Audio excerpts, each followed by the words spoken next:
सहायक आचार्य भर्ती को लेकर के एक बहुत ही बड़ी अपडेट आ रही है और कई सारे लोग बोल रहे सब कुछ बदल गया। आखिर क्या बदला? आखिर बदला तो क्या बदला और किसका सपना पूरा होगा और किसका नुकसान होगा?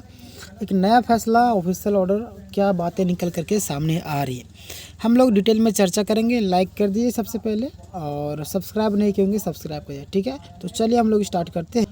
सबसे पहले आप यहाँ पे देखेंगे कि नव वर्ष के आप सभी को हार्दिक शुभकामनाएं। आखिरकार वो घड़ी आ ही गई जिसका आप सभी लंबे समय से इंतज़ार कर रहे थे, यानी कि नए साल की शुरुआत के साथ में अचानक सहायक आचार्य भर्ती को लेकर के एक और फैसला आया जिसमें कई सारे छात्रों को एक तरीके से चौंका दिया है ना।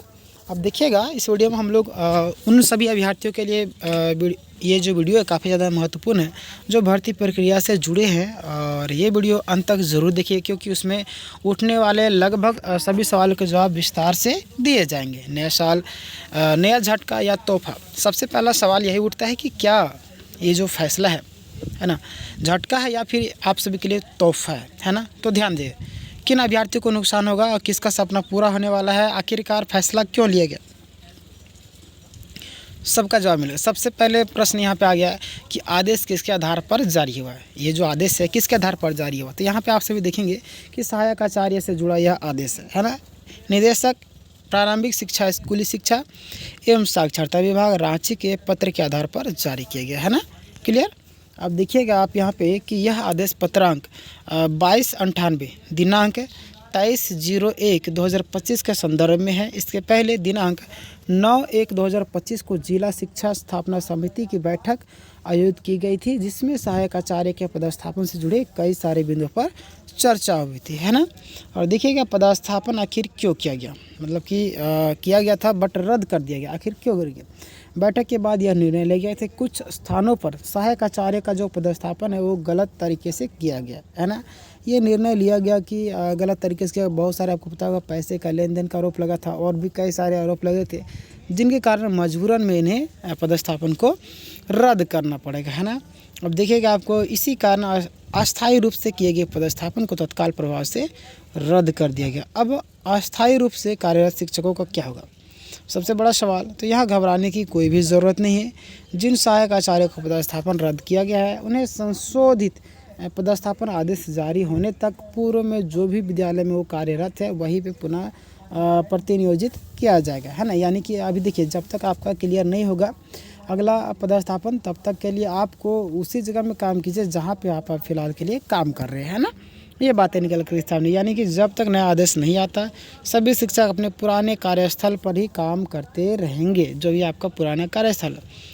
इसके पीछे की रणनीति क्या है? विशेषज्ञों का मानना है कि यह पूरी प्रक्रिया एक रणनीति के तहत की जा रही है और एक समस्या का समाधान होता तो दूसरी समस्या खड़ी कर दी जाती है ना, जिससे प्रक्रिया काफ़ी लंबी खींची चली जाती है। आपको पता होगा कि ये सब जो किया था ना एक सोची समझी रणनीति है, एक जानबूझ कर किया जाता है क्योंकि इतना पढ़े लिखे इतना विद्वान होने के बावजूद भी अगर ऐसा प्रॉब्लम आ रहा है कहीं ना कहीं जानबूझ के ये सब गलती किया जाए। जैसे नहीं बोलते कि एक तीर से दो निशाना है ना, वही हाल यहाँ पे किया जा रहा है। सांप भी मार दो लाठी भी बचा लो, वही हाल है कि झारखंड में जो स्थिति बनी हुई, इतने बड़े अधिकारी अनुभवी प्रशासनिक ढांचे की बार बार ऐसे गलतियाँ खड़े हो रहे हैं ना। किन का नुकसान होगा?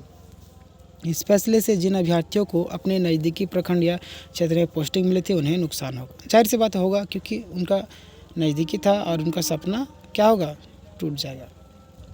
चलिए अब देखिए क्योंकि इन सभी अभ्यर्थियों की जो मेहनत किए थे वर्षों से, जब अपने घर के पास नियुक्ति मिला तो उसके लिए एक मतलब क्या बोले सपने जैसा लगता हो उनको। चले ठीक है नज़दीकी मिल गया, अच्छा बात है, बट उनका सपना अब टूट जाएगा है ना।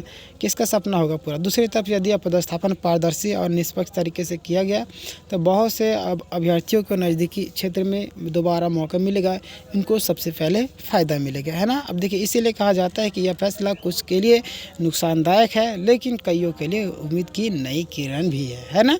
ऑफिशियल नोटिस में क्या लिखा गया? ऑफिशियल नोटिस में आपको दिखेगा जिला शिक्षा अधीक्षक जामताड़ा द्वारा जारी नोटिस में साफ लिखा गया है संशोधित पदस्थापन उनके मतलब कि होने तक सभी सहायक आचार्य अपने पूर्व पदस्थापित विद्यालय में ही कार्य करेंगे है ना। अपना पूर्व विद्यालय जो उसी में कार्य करेंगे और इस आदेश की प्रतिलिपि उपायुक्त, जिला शिक्षा अधीक्षक, कोषागार पदाधिकारी और विभागीय अधिकारी को भेज दी गई है ना।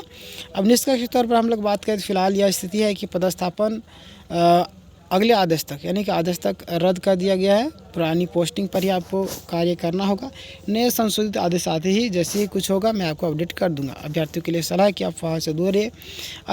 आधिकारिक सूचना पर ही आपको भरोसा करना, धैर्य बना करके रखें और घबराने की ज़रूरत नहीं है आपको, है ना। नए वर्ष की आप सबको हार्दिक शुभकामनाएं।